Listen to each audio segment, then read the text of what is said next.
We just thought it was important to share our plans for expansion at the shelter.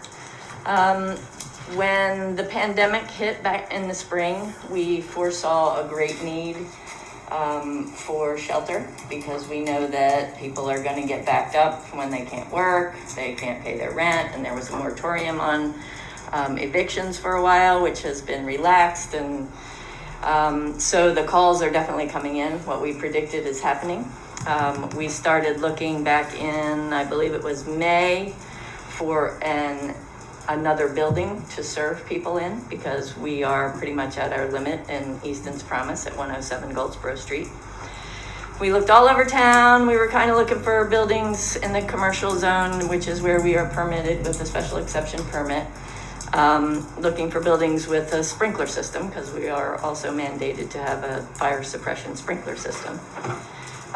We ended up finding a lot of warehouse kind of buildings that we would have to do a lot of build out and modifications to operate our shelter in.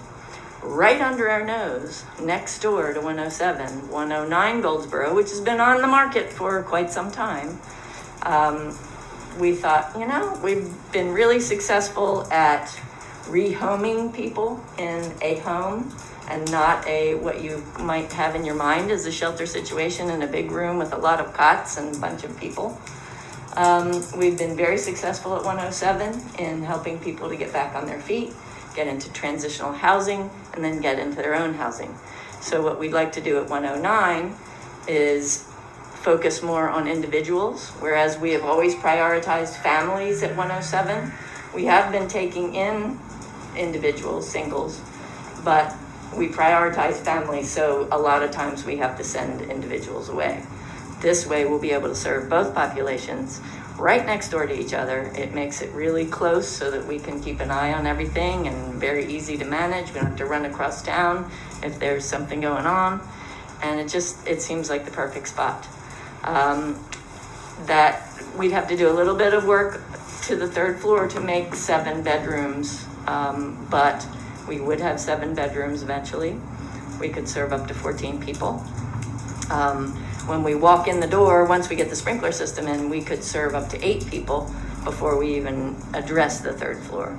And the second floor is divided such that it could be separated very easily into men and women. There's a bathroom on either side of the house, and it just really suits us. There will be room downstairs for a counseling room, for a living room, for a dining room, kitchen, and 2 offices, one for the case manager and one for the development director. So we're really eager to go to our Board of Zoning Appeals hearing tomorrow morning and hopefully get our special exception permit and move forward so we don't have to keep turning people away or suggesting they go to other shelters, which are also filling up. We are very grateful to this town for helping us to operate here and for the support of everybody in this room. And we just ask that you say a prayer for us tomorrow morning.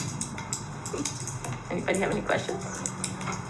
I just want to thank you for reaching out to council members and inviting us to come over and take a tour and see what you're doing and explain the process.